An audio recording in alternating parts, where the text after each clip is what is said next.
మన ప్రభువును రక్షకుడైన యేసుక్రీస్తు వారి పరిశుద్ధ నామములో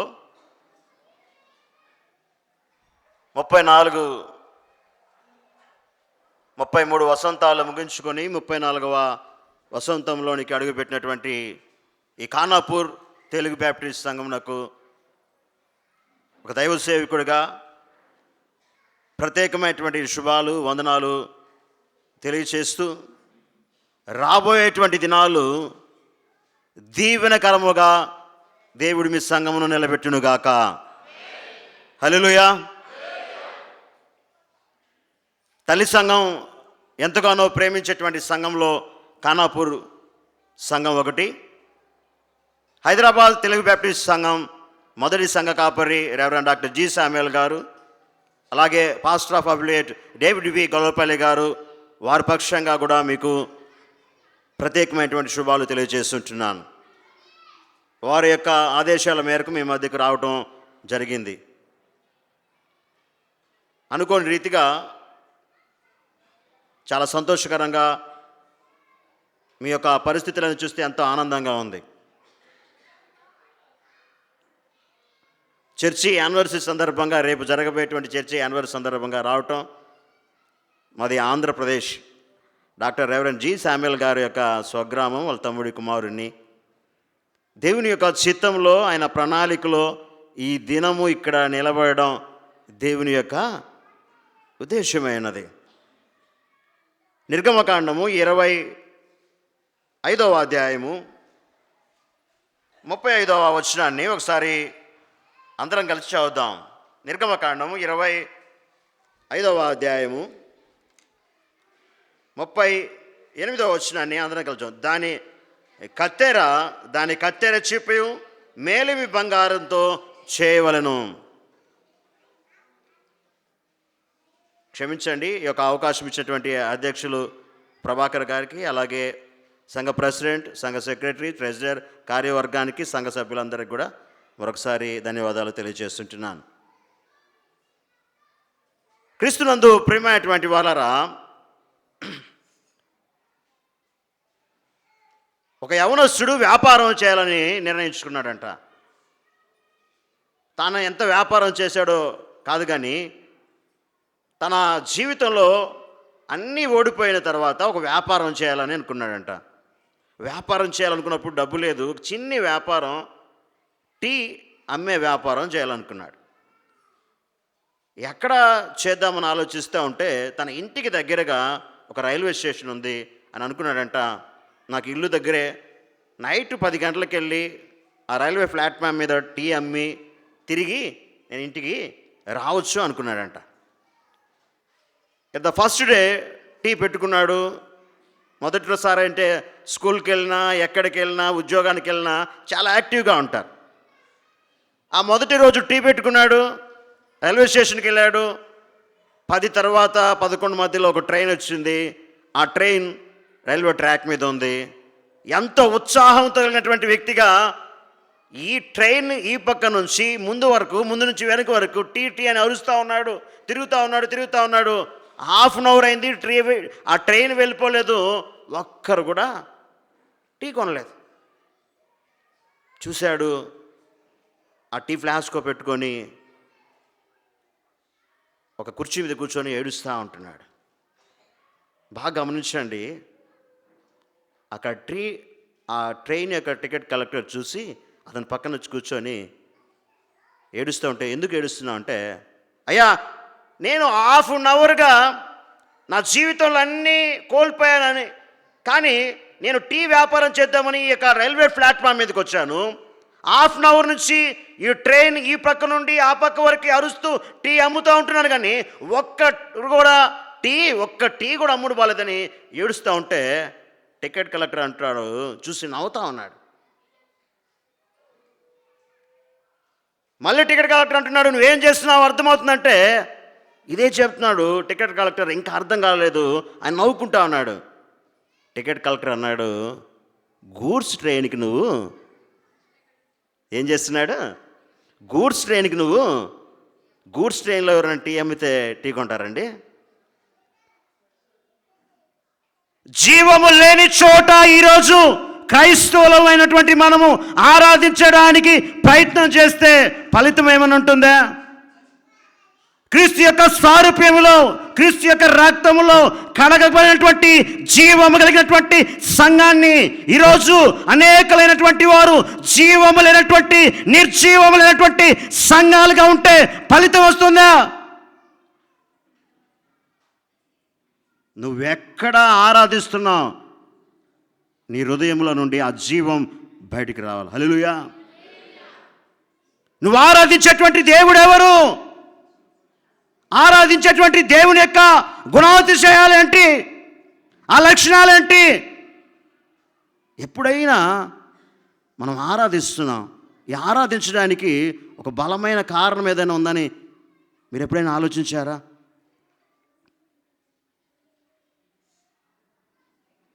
ఊరికనే సంఘం అని పిలవబడలేదండి. జీవాధిపతియు సర్వాధికారియు నిరంతర స్తోత్రార్హుడైనటువంటి యేసుక్రీస్తు ప్రభువారి యొక్క రక్తము ద్వారా కడగబట్టడం వల్ల ఇది క్రీస్తు యొక్క సంఘంగా పిలువబడింది. అయితే ఇక్కడ మనం ఏం చేస్తూ ఉంటున్నాం? మనం చదువుకున్నటువంటి వాక్య భాగంలో పాత నిబంధన గ్రంథంలో మందిరంలో చాలా ప్రాముఖ్యమైనటువంటిది దీపవృక్షము. ఏంటండి? దీపవృక్షము. ఆ దీపవృక్షము క్రొత్త నిబంధనలో దేనికి సాదృశ్యంగా ఉంది?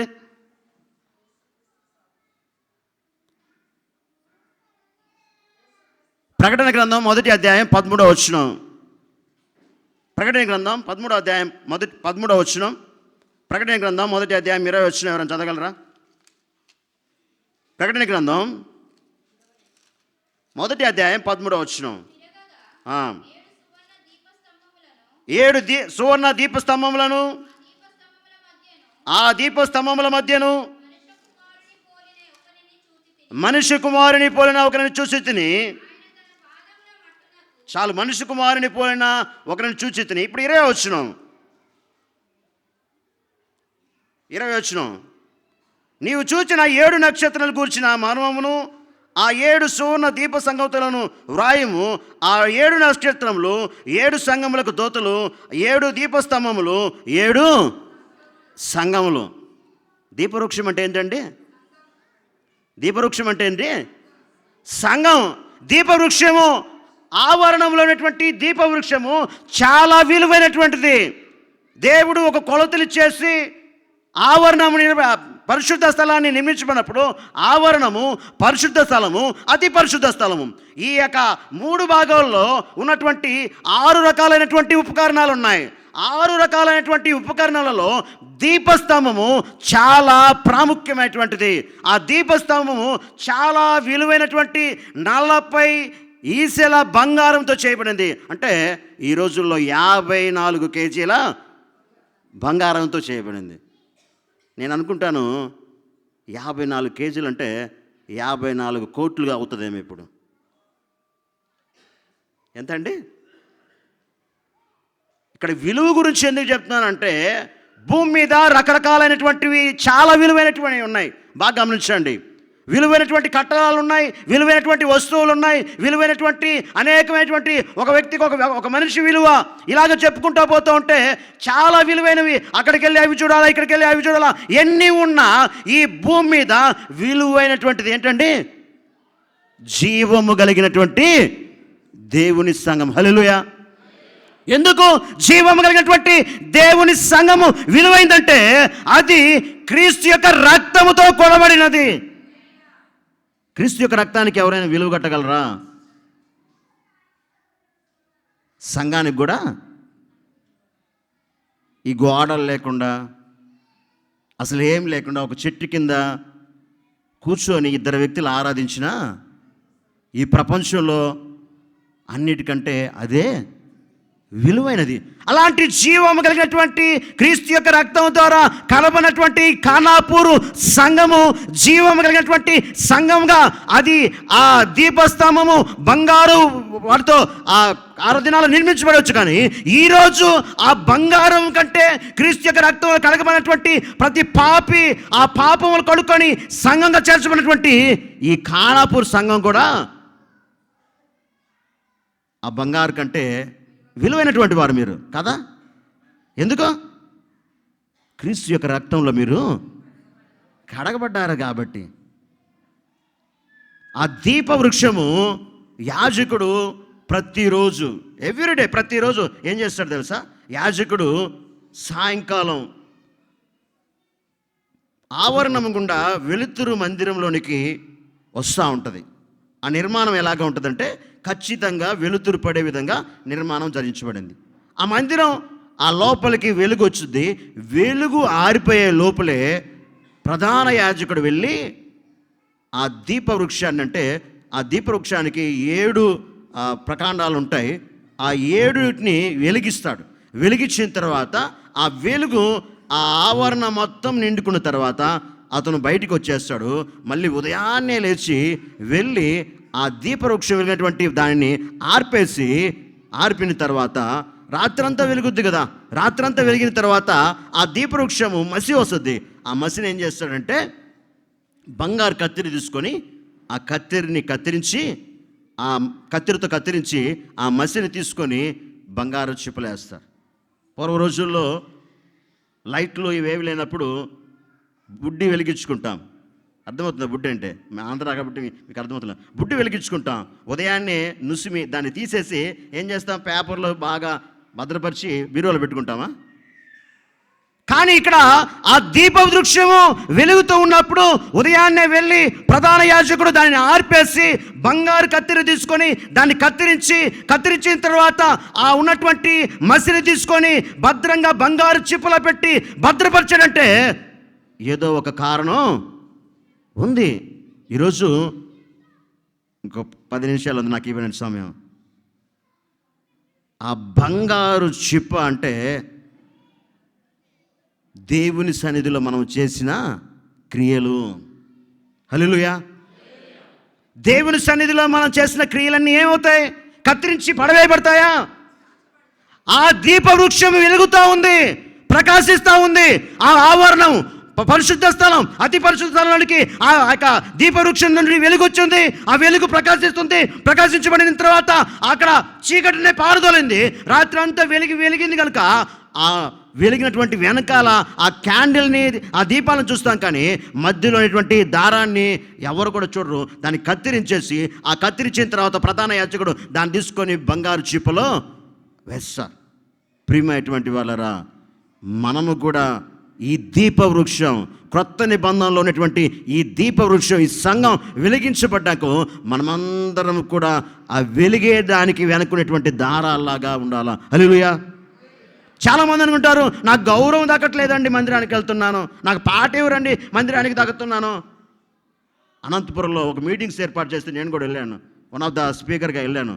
వెళితే ఒక ఆయన తల మీద భోజనం పెట్టుకొని మోస్తూ ఉన్నాడు. ఆయనకి అందరూ వడ్డిస్తూ ఉన్నారు, ఆయన వడ్డీ లేదు, భోజనం పెట్టి మోస్తున్నారు. నేను అడిగాను, ఎవరండి ఆయన అంటే కలెక్టర్ అంట. ఎవరైనా?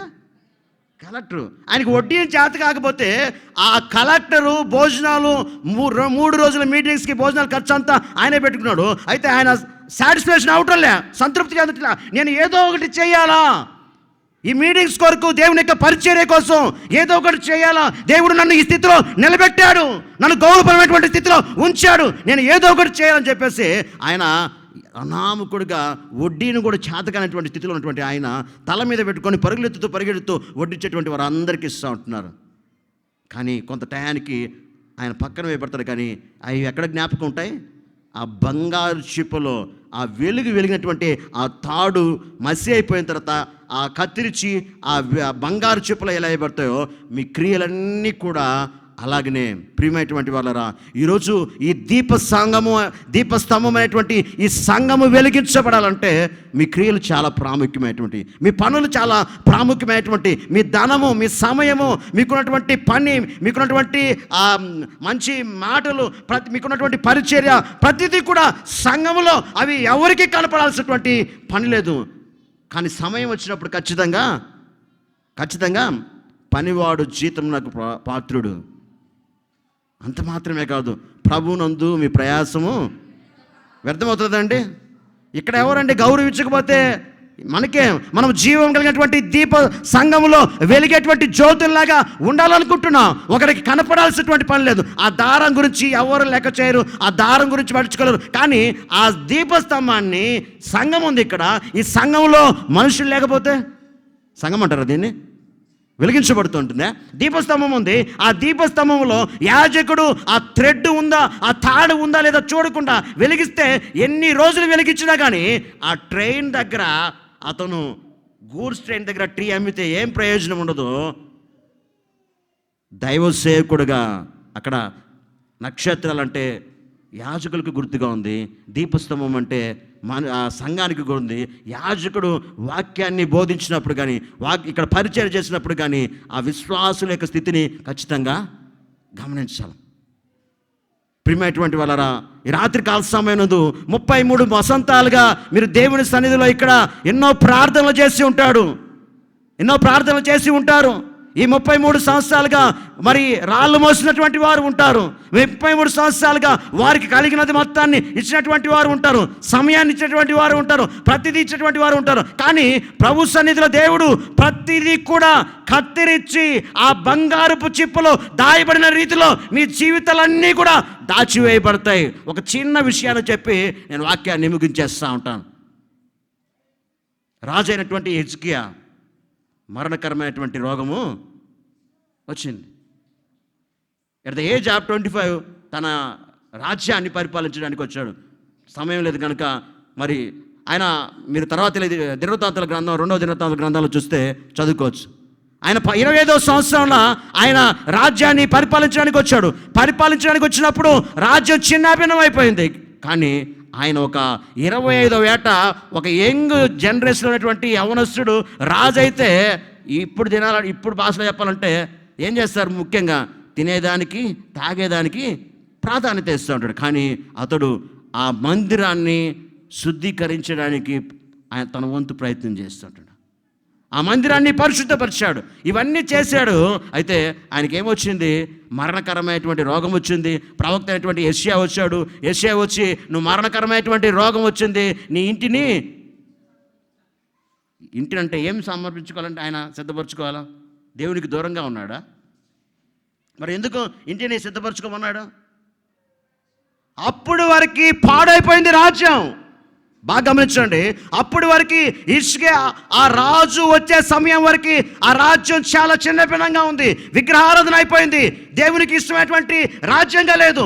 అని ఆయన ఒక మంచి స్థితిలో ఆ మందిరాన్ని బాగు చేశాడు, పరిశుద్ధపరిచాడు, ఇప్పుడు రాజయ్యాడు. ఎందుకు దేవుడు సిద్ధపరచుకోమనంటే ఆయనకి పిల్లలు లేరు. హిజ్కియాకి తన తర్వాత ఎవరు రాజ్యాన్ని పరిపాలించాలి? ఈ సంఘం ఉంది.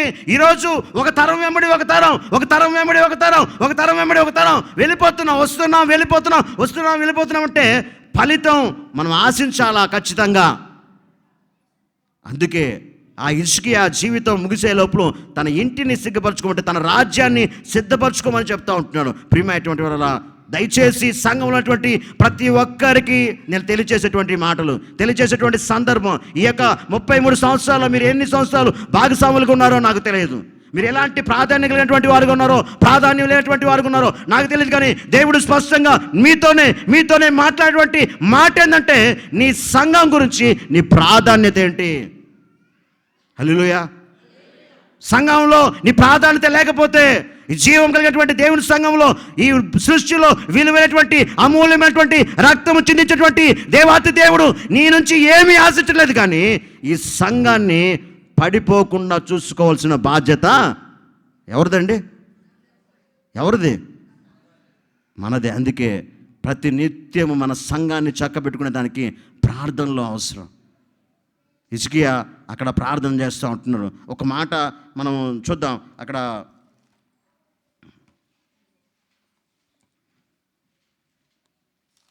2 రాజుల గ్రంథము 18వ అధ్యాయం మొదటి నుంచి చదువుతారా?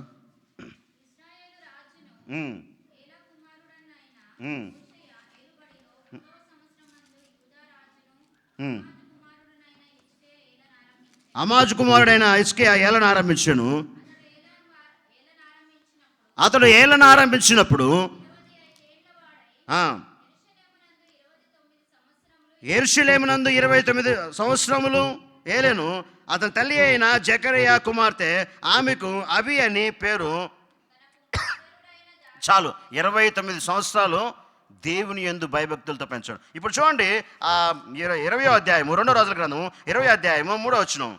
యెహోవా యథార్థ హృదయుడనై సత్యముతో నీ సన్నిధిని ఎట్లు నడుచుకొంటినో, నీ దృష్టికి అనుకూలముగా సమస్తము నేను ఎట్లు జరిగించుతును, కృపతో జ్ఞాపకం చేసుకోమని హిజ్కియా కన్నీళ్లు విడుచుచు యెహోవాను ప్రార్థించాను. హల్లెలూయా. బంగారు చిప్ప, జ్ఞాపకముల పుస్తకం.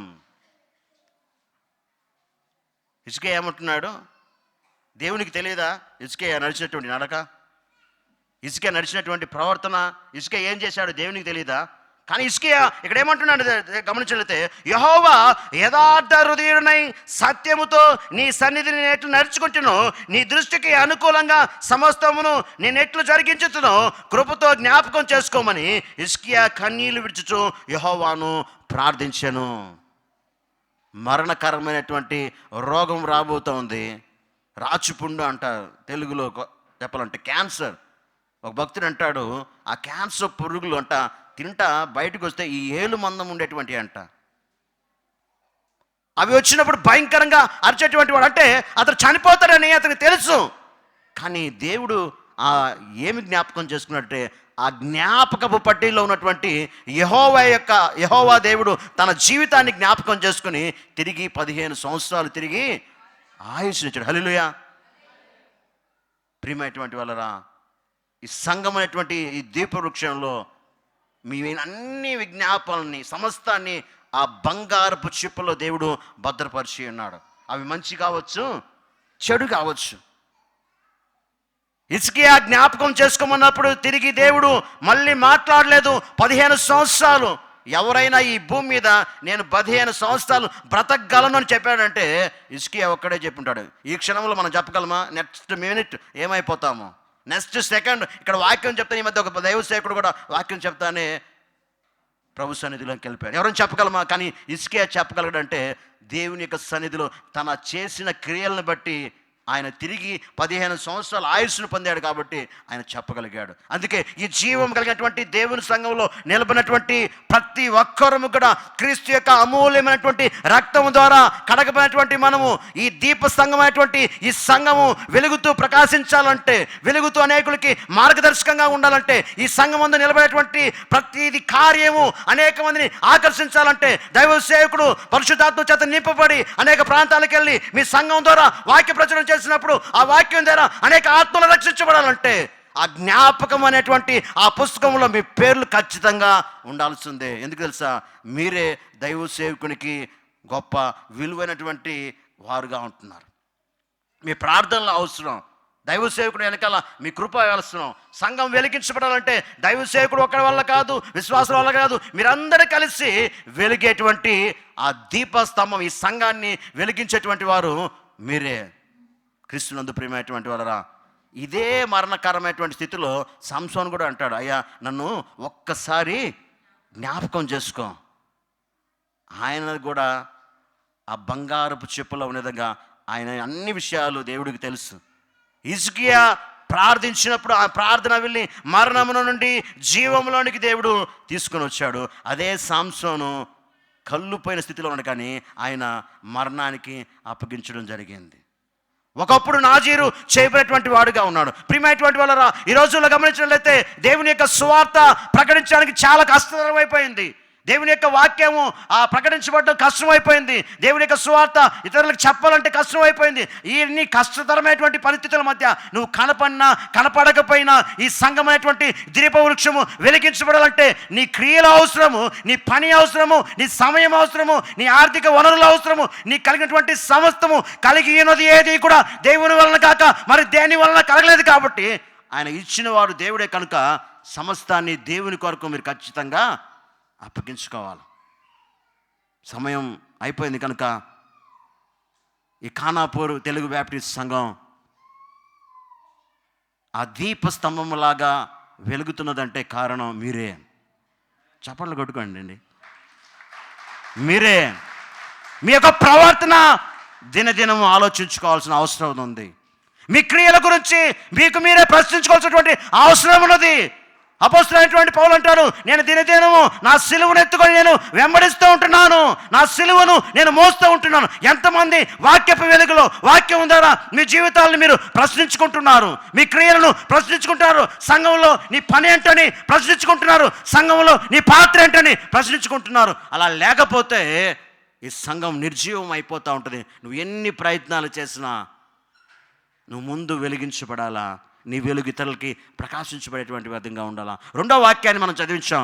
అపోస్తుల కార్యములు 2వ అధ్యాయము 42వ వచనం. వారు అపోస్తుల బోధ యందును సహవాసమందును ప్రార్థించుట యందును రొట్టె విరుచుట యందును ఎడతెగక ఉండరి. జీవం కలిగినటువంటి సంఘము, ఆ జీవం కలిగినటువంటి సంఘంగా మీరు ఉండాలంటే, రెండోదిగా ఆ జీవం కలిగినటువంటి సంఘంలో ఆ బంగారు చిప్పలాగా మీ అన్ని విషయాలు దేవుడు జ్ఞాపకం చేసుకోవాలంటే ఈ సంఘంలో నిత్యము అపోస్తుల బోధ అంటే దేవుని యొక్క సువార్త వాక్యం అని అంటూ ఉంటాం. కానీ అక్కడ అపోస్తుల బోధే అంటే హెబ్రీ బైబిల్లో చూస్తే సువార్త. వారు సువార్తకి, ఆదిమ సంఘము సువార్తకి ఇచ్చేటువంటి ప్రాధాన్యత. సహవాసము, మీ జీవితాల్లో ఖచ్చితంగా సహవాసాన్ని కలిగి ఉండాలా, ఒకరికొకరు ప్రేమానురాగాలు కలిగి ఉండాలి. ఈ క్రిస్మస్ దినాల్లో మనం ఉంటున్నాం. ఈ క్రిస్మస్ దినాల్లో ప్రేమ లేకపోతే అసలు క్రిస్మస్ లేదండి, అవునా కదా? దేవుడు లోకమును ఎంతో ప్రేమించును, తండ్రి అయినటువంటి దేవుడు ఆ ప్రేమను బట్టే క్రిస్మస్ సందర్భం వచ్చింది. కాబట్టి యేసుక్రీస్తు ప్రభువారిని భూలోకానికి పంపకపోతే, ఆయన ప్రేమ లేకపోతే క్రిస్మస్ లేనే లేదు. అందుకే మనము సహవాసం, ప్రేమ కలిగినటువంటి వారుగా ఉండాలా. ప్రార్థన చేయటం ఎందు నిజంగా మనం చేసేటువంటి అక్కడ హిజ్కియా ప్రార్థన చేయబట్టి దేవుడు తిరిగి ఆయన జ్ఞాపకం చేసుకొని, ఆయన దేవుడు ఎలాగా మందిరాన్ని పునరుద్ధీకరించాడో వాటన్నిటిని జ్ఞాపకం చేసుకొని 15 సంవత్సరాలు తిరిగి ఆయుష్ ఇచ్చాడు. మీరు ఖచ్చితంగా మీ ప్రార్థనల ఫలితంగా ఈ సంఘం వర్ధిల్లుతూ ఉంటుంది. మీ ప్రార్థనల ఫలితంగా రాబోయే సంవత్సరంలో అనేకులకి ఆశీర్వాదకరమైనటువంటి సంఘంగా, రాబోయే సంవత్సరంలో అనేక సంఘాలను నెలకొల్పేటువంటి సంఘంగా, రాబోయే సంవత్సరంలో అనేక మంది దైవ సేవకుల్ని ప్రోత్సహించేటువంటి సంఘంగా, రాబోయే సంవత్సరంలో ఈ సంఘం నుండి అనేక మంది యవనస్తులు మీ ప్రార్థనల ఫలితంగా నలుమూలలకు వెళ్ళి స్వార్థ ప్రకటించేవారుగా ఉండునుగాక. హల్లెలూయా. క్రీస్తునందు ప్రియమైనటువంటి వాళ్ళరా, ఏ సంఘం అయినా సరే ప్రభు వచ్చే వరకు ప్రభు యొక్క బల్లాలో చాలామంది ప్రభు బల్ల అనగానే సైలెంట్ అయిపోతారు. మేము రక్షించబడ్డాం, క్రీస్తు యొక్క రక్తంలో కడగబడ్డాం, మా పాపములు తొలగించబడ్డాయి అంటారు. కానీ నేను అప్పగించిన దానిని ప్రభు వలన పొంది తిని, అపోస్తలుడైనటువంటి ప్రభువులు అంటాడు, ప్రభు వచ్చే వరకు దీనిని చేయడి. చేస్తూ ఉంటున్నామా? ప్రభు యొక్క బలాలంటే ప్రేమ కలిగినటువంటి వారంగా ఆయన శరీరాన్ని, రక్తాన్ని మనం జ్ఞాపకం చేసుకున్నాం. ఎందుకంటే ఆయన రక్తము ద్వారానే ఈరోజు ఈ సంఘం నిర్మించబడింది. సంఘం శరీరము మరణము లేనటువంటిది. సంఘం శరీరం మాత్రమే కాదు, సంఘం ఒక సైన్యము ఓటము లేనటువంటిది. సంఘం ఒక కన్యక క్రీస్తుతో పరిణయం ఆడడానికి ఎదురు చూస్తోంది. ప్రియమైనటువంటి వాళ్ళరా, రాబోయేటువంటి సంవత్సరాలు మీ సంఘాన్ని దేవుడు దీవించి అత్యధికంగా ఆశీర్వదించగాక. చిన్న ప్రార్థన చేద్దాం. ఈ సమయంలో మీరు ఇంకా మీ పాత్రను సంఘంలో లేదనుకుంటున్నారా? నీ బలహీనతలను బట్టి, నీ స్థితిని బట్టి, పరిస్థితిని బట్టి దేవాతి దేవుడు నీతోనే మాట్లాడుతూ ఉంటున్నాడు. నువ్వు స్పందిస్తే దేవుని యొక్క వాక్యానికి సరెండర్, దేవుడు మిమ్మల్ని దీవించి ఆశీర్వదించుగాక. మహాగణుడును మహోన్నతుడును నిరంతరం స్తోత్రార్హుడు అయినటువంటి మా గొప్ప దేవ, ఈ రాత్రి కాల సమయం నందు ప్రభనైనా మీరు మాతో మాట్లాడినటువంటి ప్రతి మాటను బట్టి వందనాలు ప్రభనైనా. ఆదిమ సంఘంలో ఉన్నటువంటి ఆ దీప వృక్షము ప్రభా, ఈ దినాల్లో ఆ దీప వృక్షం ఎలాగా వెలిగించబడిందో ఈ సంఘం కూడా అలాగా వెలిగించబడేటువంటి విధంగా దయచేయమని ప్రార్థిస్తున్నాం ప్రభా. అలాగే ప్రతి ఒక్కరి యొక్క ఆ యొక్క విజ్ఞాపనలన్నీ కూడా ఆ బంగారు చిప్పలో భద్రపరిచిన రీతిలో ప్రభనైనా, ఆ జీవ గ్రంథంలో వీరి క్రియలన్నీ భద్రపరచబడి ప్రభనైనా ఇది నిత్యం వెలిగించేటువంటి దీపంలాగా మార్చమని ప్రార్థిస్తున్నాం. అనేకులకి ఆశ్రయపరంగా ఈ సంఘాన్ని ఉంచమని ప్రార్థిస్తున్నాం. సంఘ విశ్వాసుల్ని, సంఘ సభ్యుల్ని, సంఘంలో పరిచయం చేస్తున్నటువంటి ప్రతి ఒక్కరిని కూడా దీవించి ఆశీర్వదించి రాబోయేటువంటి సంవత్సరాలు ప్రభువైనా స్వభాతిశయం చేసా వర్ధిల్లేటువంటి సంఘంగా మార్చమని, దీవించమని యేసుక్రీస్తు పరిశుద్ధ నామంలో ప్రార్థిస్తున్నాం తండ్రి. ఆమేన్. Thank you. అవకాశం ఇచ్చినటువంటి సంఘస్థులందరికీ వందనాలు చెల్లిస్తూ ముగిస్తున్నాం. Thank you.